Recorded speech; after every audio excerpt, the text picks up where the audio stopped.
Madam, आपका सूरत का अनुभव कैसा रहा? जी, फर्स्ट ऑफ ऑल नमस्ते, हैप्पी नवरात्रि, हैप्पी दशहरा। मेरा नाम खुशी शाह है और मैं सूरत से ही हूँ। नवरात्रि का अनुभव मेरा हर साल ही अच्छा रहता है, बट इस साल कुछ ज़्यादा ही अच्छा रहा क्योंकि इस साल मैंने कुछ नया किया, नया देखा। छोटे छोटे गांव में जाके छोटे छोटे बच्चों से मिलके उनकी नवरात्रि, उनका स्टाइल, उनका गरबा देखा, उनका प्यार देखा, उनका अपनापन देखा, जो मुझे बड़े बड़े शहरों से भी नहीं मिलता। तो इस बार मुझे कुछ ज़्यादा ही अच्छा एक्सपीरियंस लिया और लोगों ने बहुत सारा प्यार दिया। पर मैडम, सूरत का आपका अभी कैसा लग रहा है कि सूरत में अभी कैसा होना चाहिए? वैसे काफ़ी जगह पे सूरत पे बहुत अच्छा होता है, जैसे सरसाना है, इंडोर स्टेडियम 3 साल से बंद है, बट काफ़ी जगह पे अच्छा होता है। बट कुछ जगहों पे आज भी लोग ट्रेडिशनल में नहीं खेलते, वेस्टर्न में ही खेलते हैं। That I don't like, but सबका अपना चॉइस है। एंड हाँ, कुछ जगह डीजे चलता है, कुछ जगह नवरात्रि के नाम पे बस लोग मस्ती करते हैं। बट मुझे ऐसा लगता है कि अगर नवरात्रि है तो उसे नवरात्रि की तरह माँ दुर्गा, माँ के गाने गाने चाहिए और माँ का ही सब कुछ होना चाहिए। तो पर्सनली मैं चाहती हूँ कि हर जगह पे नवरात्रि इसी तरह हो, क्योंकि ये माँ का त्यौहार है, ना कि डीजे वीजे का। सूरत में તમને સૌથી વધારે શું બેસ્ટ લાગ્યું?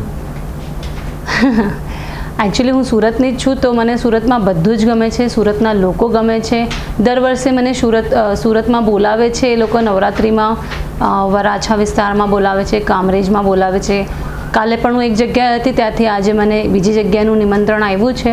તો ઘણો બધો પ્રેમ મને સુરતથી પણ મળે છે ને ઘણા લોકો મને પ્રેમ આપે છે। ઘણા લોકો મને દર વર્ષે એક દિવસ તો સુરત બોલાવે છે ને મને પોતાને બહુ ગમે છે, કેમ કે મને એવું લાગે છે કે હું એક સુરતમાં રહેનારી ક્યાં એક નાની છોકરી હતી ને આજે હું ક્યાં ગુજરાતી પિક્ચરની હિરોઈન થઈ ગયું છે ને લોકો મને બોલાવે છે।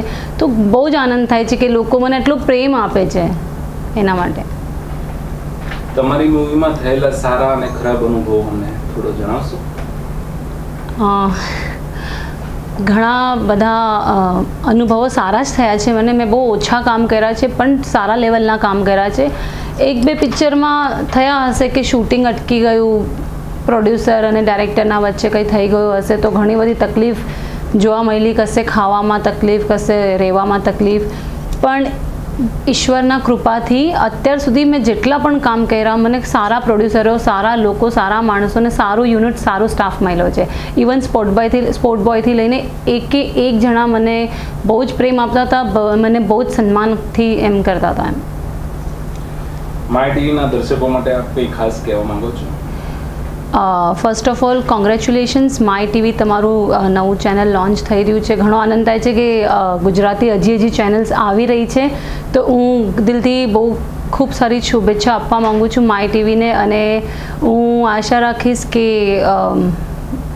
તમારું ચેનલ ખૂબ ચાલે, લોકો તમારા ચેનલને પસંદ કરે અને તમે આવી રીતના હજી એક બે ચેનલ્સ આગળ કાઢો ને અમારા જેવા લોકોને ચાન્સ આપો એના પર આવવાનો।